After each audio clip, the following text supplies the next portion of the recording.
Welcome to the REI Foundation Podcast, where we cover all the steps and strategies to make your real estate dreams a reality. Now your hosts, Jason and Peely.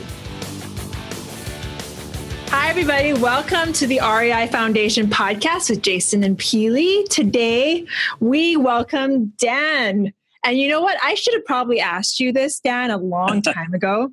But how do you say your last name? It is Schoenbaechler. Schoenbaechler. See, when you read it on paper, it does. Maybe I just can't read. Dan Schoenbaechler, right? There we go. I read it, so I've tackled that part of the episode, and now I'll let Peely do what's better. So Dan is a high-producing real estate agent with Keller Williams Realty in Hoboken. We have actually had the pleasure of doing a few deals with Dan in the past. So welcome to our podcast, Dan. Thank you so much for having me. I'm so honored to be here. And, just knowing from the pleasure of doing deals with you in the past and seeing you grow this and everything else, it's quite an honor. So happy to be a part of it. Thank you so much, Dan. And what's amazing is Dan and Peely have worked on a few deals together and had not actually met until last week. Yes, last week we finally met at one of these deals that we're doing. Exactly. But it's all been via email. Amazing internet. Yes. So again, we always love to start with how did you get started in real estate? So a little bit of a long journey for me and not quite a traditional one. I was actually a couple years out of college, realized I wanted to be in sales, and that led me to the financial advising route. And I was actually prospecting a gentleman on the golf course that I was caddying for. And at the end of the round, he was a commercial real estate broker. At the end of the round, I said, I really think you need to diversify some of your retirement products. And he said, I think you need to get your real estate license. So 2 weeks later, I'm in real estate school. Unfortunately, it was August 2008. So I went to join this gentleman who had sold over $1 billion of property in his lifetime, mostly multifamily, but essentially every kind of commercial product there. And so we were working on a $140 million deal, 18 garden style complexes in the Carolinas. And that one Monday in September, Lehman Brothers announced bankruptcy and everything hit the fan. Yeah. So I put the Porsche and waterfront condo aside and working night shift at a warehouse, caddying during the daytime, squeezing in every cold call I could in between. And the whole market froze up. So tried my hand at residential since I was living in Hoboken, and condos were still expensive. Rent was still high. And that was an interesting year. All 8 potential sales I had fell through for one reason or another, including my first listing literally burning to the ground. Wow. What? The weekend I was getting the paperwork, it was President's Day weekend and electrical fire out of the commercial space below. They're just now finishing the building. Wow. Oh, my. So, took a quick break, went part-time, and did ad sales in the city for a couple of years. And then timing just worked out where, as you mentioned, Keller Williams opened up in Hoboken. My closest friends became the top brokers at my brokerage I was at, and they were the first to join. So I followed suit and had all the training and tools that there's this whole other world I didn't realize how to do it the right way. And so with that, I've been a pretty heavy residential business, but all my investment experience, I still work with a ton of investors, and especially in that 2 to 4 unit category for people. So since we're on the topic of Keller Williams, give us some tidbits of Keller Williams knowledge that most investors and agents might not get from their brokerages. It's the one thing that Keller does for the agent side is teaching you how to run yourself like a business. Every agent is essentially a freelancer. You're a 1099 tax return. You're in business for yourself. So shouldn't you know how to hire the right staff, balance your books, and even the professionalism of how to present and operate with clientele? So it helped increase my customer service, which I'm a big fan of as far as sales strategy. And all the additional training and openness. There's all these rock stars in the company across the world, and they will host webinars, get flown in for conferences, and the networking is just incredible. So I get to hear from the mouths of the best people because it is a true sharing culture. Everyone shares their secrets versus most local brokerages. If someone's doing well, they don't want to share the pot. Well, Keep the market to themselves. For instance, that's how we met. We were sharing. I told my broker, I have this deal in Hoboken. I don't know Hoboken at all. She goes onto her cell phone, finds Dan's broker up, this woman, Renee Condon, huge broker in Hoboken and Jersey City. She just opened an office there.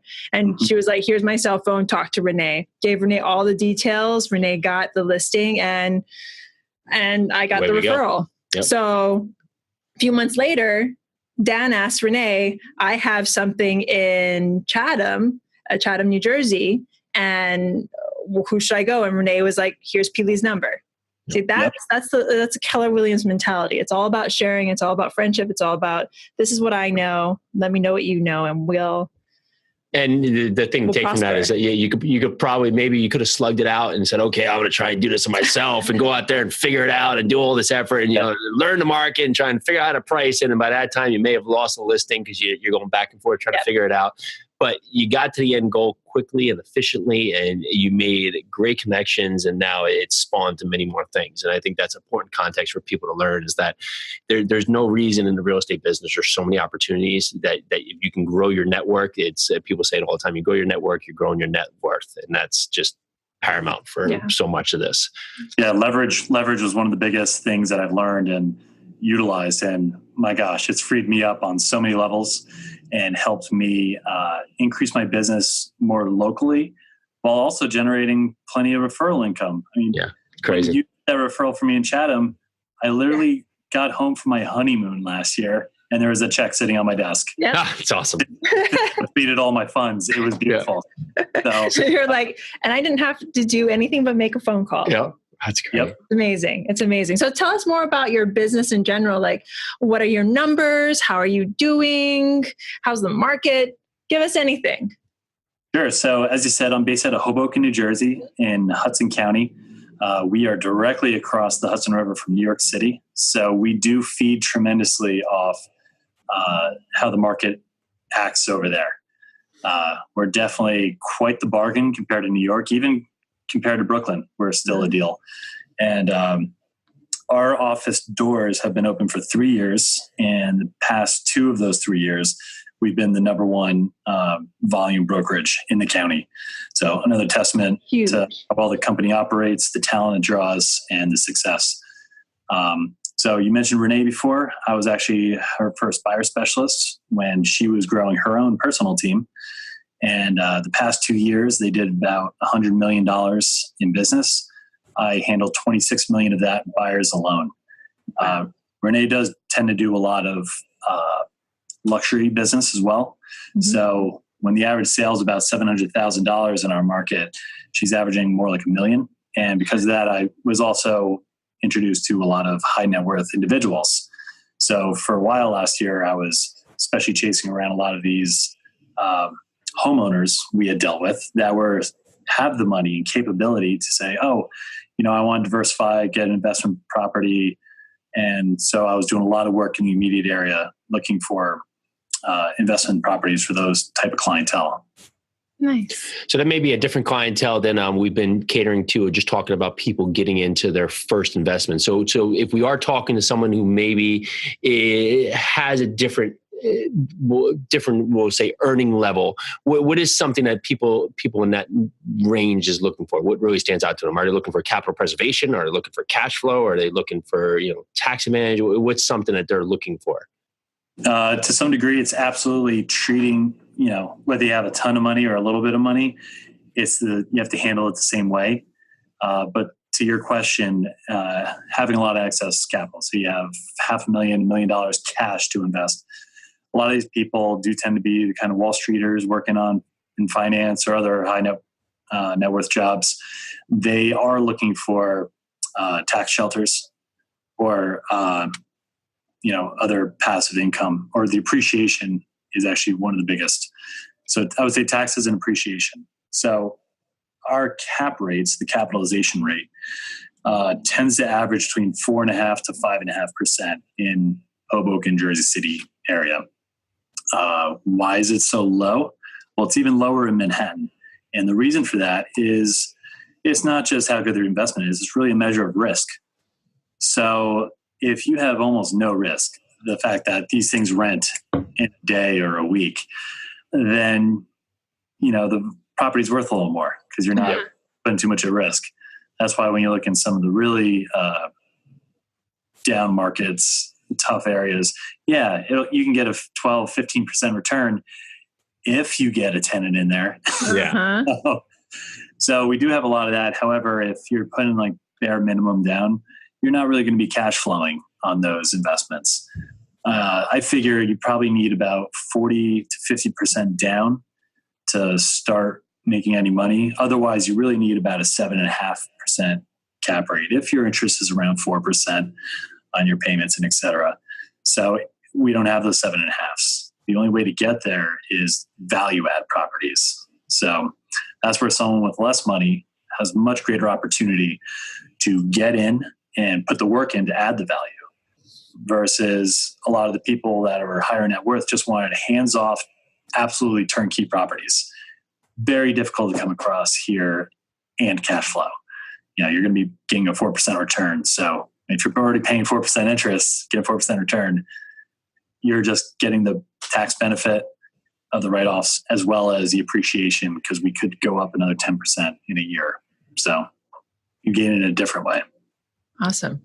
It's amazing context. Yeah, we've been talking more on the parallel of people just trying to get out of their comfort zone and get into their first property. So now we're talking a bit of a different level. And so maybe just in terms of breaking it down, the cap rate, just basic levels, what are we even talking about?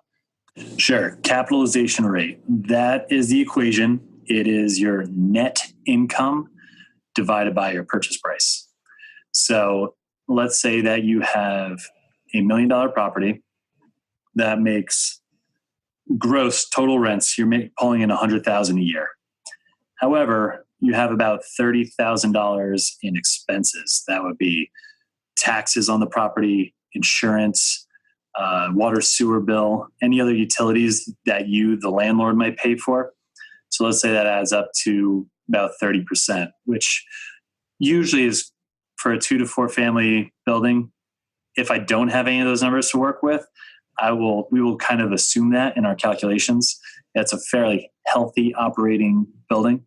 So let's say it's 30%, $30,000. So your net income, and that's not including any mortgage payments, would be $70,000 a year. So you divide that by the $1 million, you're at a 7% cap rate.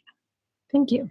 Thank you. And the reason we're using cap rates is because we're trying to find a way to compare different investments. That if someone's going out there, looking at the stock market versus real estate, you have a percentage based on if you were to put capital in one place versus the other, what your return would be across the board.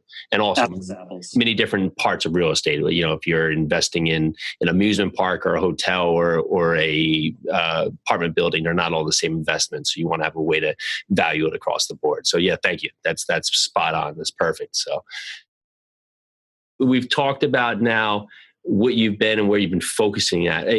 What's something that you as yourself and maybe building out your team, something significant you're working on right now to make your business better or more efficient?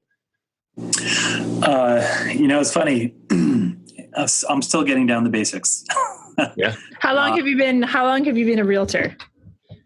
Well, as you heard, in and out. Licensed since 2008, full-time most recently 4 years ago. Let's see, that just goes to show you, you've been doing it for a little while, I would say, and you're still learning the basics. That kind of just goes to what we're trying to push is that, you'll always be learning. You just have to take the first step. And you took your first step during probably the worst time to take a first step, but you learned a lot. I did. Before we even jump on that topic, I think, because all of a sudden you're on a golf course, you're caddying, and some guy goes, go get your real estate license. You say, I'm going to go get my real estate license. And that's just a plunge within itself. So merit to you. But what is it about real estate? You say, I want to be in real estate. What is it about this mythical unicorn that you're saying, like, this is where we want to be? I mean, that's the funny thing. Riding out that entire recession, working the odd jobs, not making any money. I mean, I had tax returns almost in 4 digits some years. It was rough. And I still saw the dollar signs that could be on that upper end. I was always keeping in touch with my investors. Like I said, I actually grew a great network through caddying at a country club where I met this initial broker. So great. The networking aspect. And I guess I thought I'd heard something about freedom of schedule in this business, but that doesn't really exist either. In fact, I probably work more than your average Joe. That's shame on me. I'm also learning how to master my schedule, like blocking out time so I can do awesome podcasts. Yeah, that's right. Yeah. Time blocking. That's another Keller Williams point right there. Block out your time. If it's not on your calendar, it doesn't exist. Yeah. So the time blocking, number one, and this is going to go back to the investor too. Follow up. Yeah. It's the most basic thing, but when you let one thing get in the way and a second thing, suddenly it's been a week and you didn't talk to somebody that you should have gotten back to right away. So it's still a pain point for me, and I work on it every day. And the new team I'm working with, the Giordano Group, I partnered up with Darren Giordano because I knew he was so systematic with everything he's doing. He's greatly helping me in that end. So creating your systems, that's key. Well, since we're touching on that, so this is a 2-part question. You are also an investor. You are currently house hacking. Can you go into that? You might hear a couple of hammers and buzzsaws in the background because I leverage my time by paying someone else to fix up my kitchen and bathroom. Nice. There you go. To add value to my property. Yes, my wife and I closed about 1.5 years ago on a 2-family house in the town of North Bergen, which is the northernmost town in Hudson County. So I'm about 5 miles north of Hoboken, still close to the water. Yep. And it's been great. I love Hudson County because the entire county is so commutable to Manhattan, greatest city in the world, and lots of job opportunity there. So, the people need a place to live. It's so expensive over there. We're a fantastic secondary market for people to come to. And it's great community around here. So I was living in Hoboken for 9 years, renting. Would love to have stayed there, or Jersey City. I just couldn't afford it. So for $1 million less, I got a place up here. That's amazing. Can you share some of the numbers with us on your property that you're house hacking? Sure. We fell into a very good opportunity. In-laws know a more local broker to this town than even I was. So she came across an opportunity. They were thinking about flipping in. They said, hey, would you be interested? Because we know you keep talking about getting multifamily yourself and wanting to grow a portfolio. So they did make some money off of it. However, we bought it from them. And so 2-family we got for $440. And one of the bigger lots in the area, 38 by 100, where most of them are anywhere from 25 to 33 by 100. So that grants us a driveway along the side of the house. Small little backyard, detached 2-car garage. The nice thing is that our basement was finished. Nice. So we had tenants that were month to month on the first floor paying way below market because they were acting property managers, taking care of the property for the land, which I was like, oh, I'm here now. I don't need you to take out my garbage. Nope. Rake a leaf or two. There's no plants here. So first thing we did is we tried to make the property as maintenance free as possible, because the goal is every 2 years, get another property, whether the next one's another house hack or not, because we fell in love with the property and we love where we live. So stay here. All depends on the situation. So I want to make it as maintenance free as possible because we're not going to stay here forever. So we had some paver stones in half the yard with a bunch of brush in between, and then a little tiny patch of grass that wasn't even worth buying a lawnmower for. So I said, get rid of the grass, paver the rest. So we have beautiful stone pavers, nice little planter. So we do have some greenery, which I do enjoy, just don't like taking care of it. So as I said, the first floor had a finished basement. So it was great usable space, great living room area, storage rooms. So when we ended the lease for the first floor tenant, we leased it as 2 floors. So now it went from about 1,400 square feet to over 2,000 square feet. So we were able to get a lot more money. And, it's one of the higher numbers in the area. But if you think about it on a per square foot basis, we're really one of the cheapest. So It's funny, the property usually tends to dictate who your client's going to be. If you're buying a 1-bedroom for $800,000 in a luxury building on the waterfront, you're probably going to have a young, responsible person because they can make enough money to afford that rent of $4,000 or $5,000 a month. With a space like ours, I knew it was going to be a multiple income family that would use all that space. So that's exactly what happened. So we have a lovely family, came here from Union City, wanted slightly better schools, and been here a little over a year.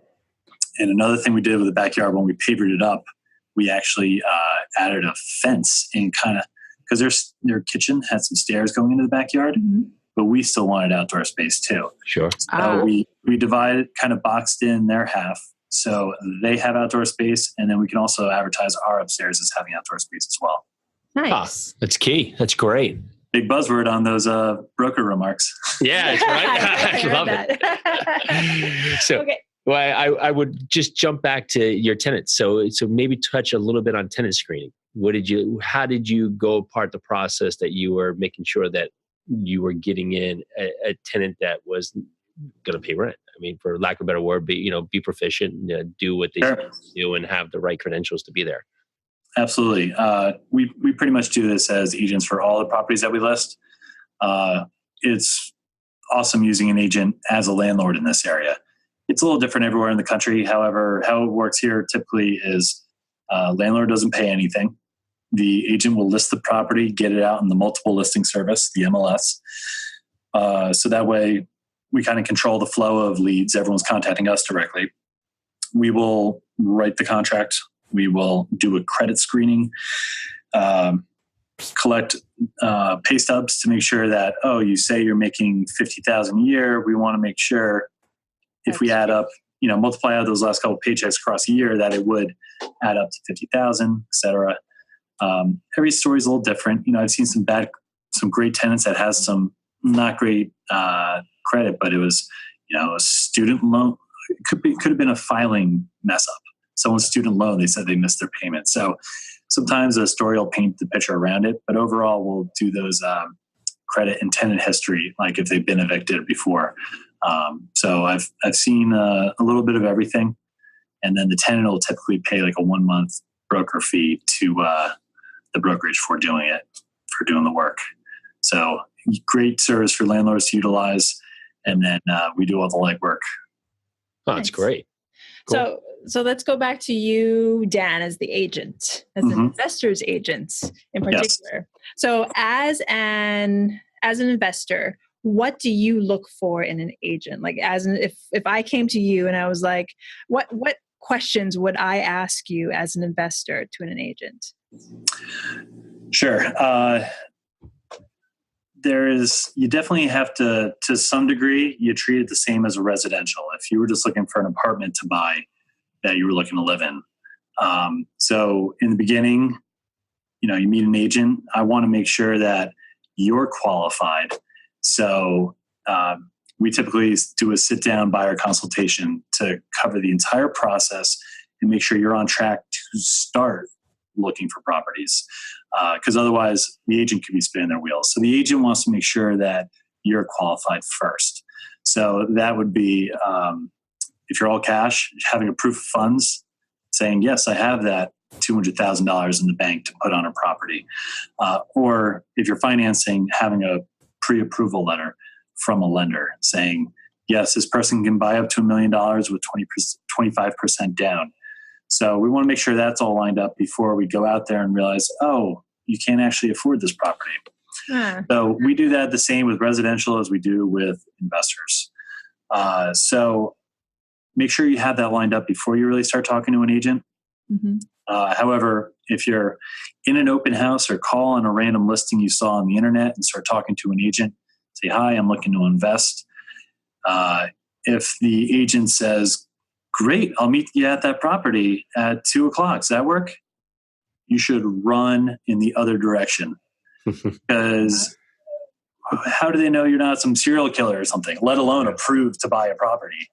So you really want to look for the agent to ask certain questions, like if you're pre-approved and all that.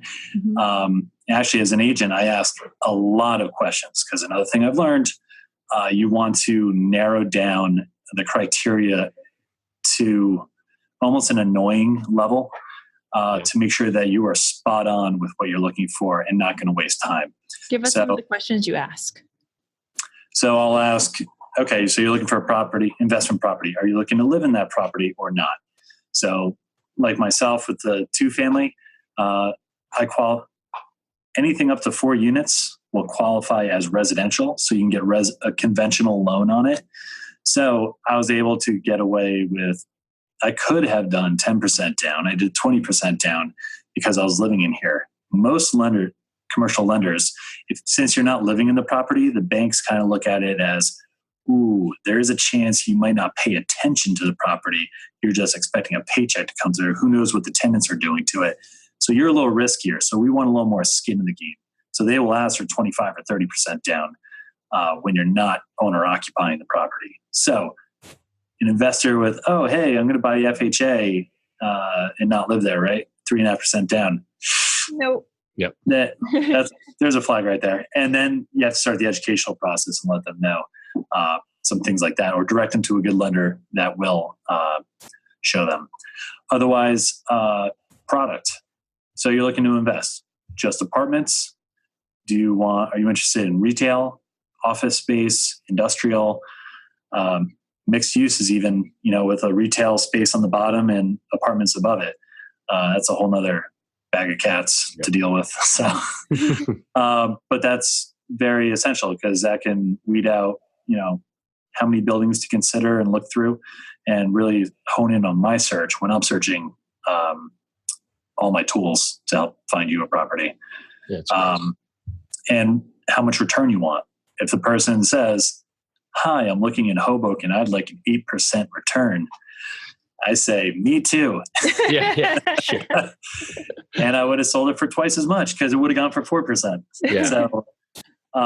So making sure everyone's realistic.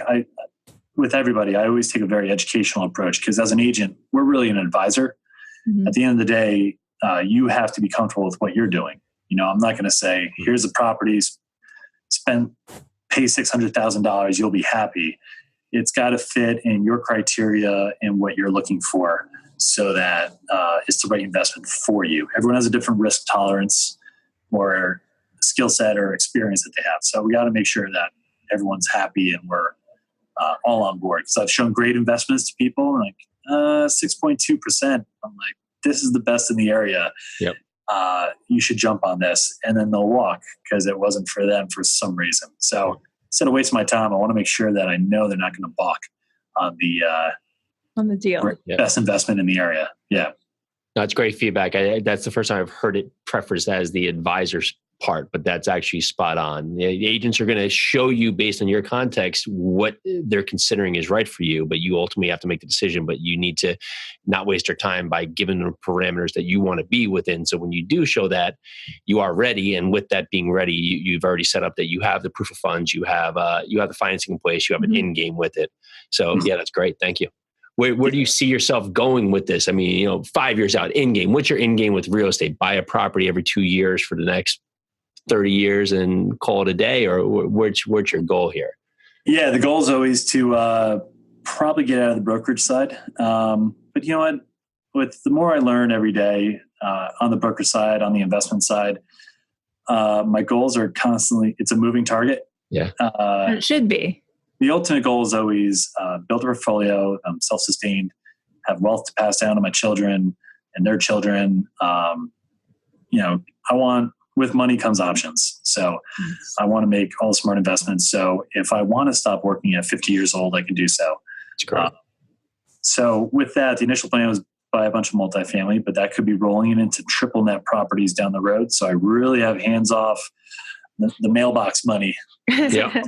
It just shows up every day. And maybe we'll have you back for that triple net talk, because we had a nice conversation about that before, but that's a whole nother case study. Whole nother podcast. Yeah, exactly. Yeah. So following sort of where you're going, what's your big why? The big why is freedom. My wife and I've been very fortunate, as I think you two are as well, to have someone in the very same mindset. And we've been able to list our goals together and constantly review them and update them and make sure that we're on track for what we want. It's an uphill battle if you don't have the other half there with you. So at the same time, she keeps me in check because I have slightly higher risk tolerance. Yep. So I'm like, let's go on this one. She's like, whoa, hold yours. I know that. I see the panic at least once a day by my crazy shiny idea that comes up. So. But like I said, with the more I learn, I'm much more open now to joint ventures, syndication, other property types. And, I thought I just wanted to buy properties in this area. I'm also open to other parts of the country that I'm familiar with, same game plan you guys did. So I'm targeting certain areas like near where I went to college and whatnot that have a small network there and looking to work some of those contacts to potentially grow it out. So, options. Yeah, options, great. Always options and freedom. So if you could leave us with any words of wisdom, what would they be? I would say I'd go back to, I think we were touching base the other day talking about the investors working with the agents. Mm-hmm. I said before, whether it's subliminal or not, I was chasing some investors. Besides having all your criteria lined up and expectations, which is what I do as my advisor role, making sure your expectations are ready. If the market's going $700 a square foot, don't expect to pick something up for $450 a square foot. Yeah. For certain rent rolls, cap rates, they should all be in a certain range. And there might be a problem if we're seeing numbers saying otherwise. Yeah. So having all those expectations lined up, we were saying follow up. Yes. Yeah. It's big on the investor side too, because I'm meeting people every week constantly. Part of my job is to go out and find people that want real estate and how can I help them? So, investors and they say, oh yeah, I want this and this. And, I'll send them some initial, okay, this seems to fall in your criteria. And then they don't follow up. Mm-hmm. And like I said, weak point for me and probably the weakest point in every agent's business, because there gets to a certain workload where you can't sustain it anymore. If I have more realistic investors, they're going to get a little more of my time. I had the A buyers, the B buyers, and the C buyers. So if you're not responding, you're dropping quick to that C level. And there's other people I could be assisting helping them create their wealth faster and more diligently. Some people buy their second or third place before the first person even responded. Well, where can people find you if they want to check you out and see what you're up to and maybe even looking for an investment property? Sure. I am based out of Keller Williams in Hoboken, Keller Williams City Life. That's kellerwilliamscityliferealty.com. My email is first initial and half of my last name. So dschoen, DSCHOEN @kw.com. Or call or text me, 973-919-7311. It's amazing. Well, thank you, Dan. We really appreciate you being on the show today. Thank you. Jason and Peely signing off with the REI Foundation podcast. Thank you, Dan. Thank you. Hi, everybody. Peely here from the REI Foundation podcast. Looking to rev up your wholesaling or house flipping business? Go now to houseflippinghq.com. Jason and I are part of a house flipping family, a community created by Justin Williams. Would we be where we are without him and without his community and his mentors? Probably not. Justin and his team basically handed us personalized shortcuts and exact strategies that have made us explode in today's market. So if you're looking to take the next step, go to houseflippinghq.com right now. Again, this is Peely from the REI Foundation podcast. Thank you so much for listening, and we are so grateful for you. Have a great day. Bye. Thanks for tuning into the REI Foundation podcast. Check back next time for more awesome tips and strategies to launch your new you in real estate.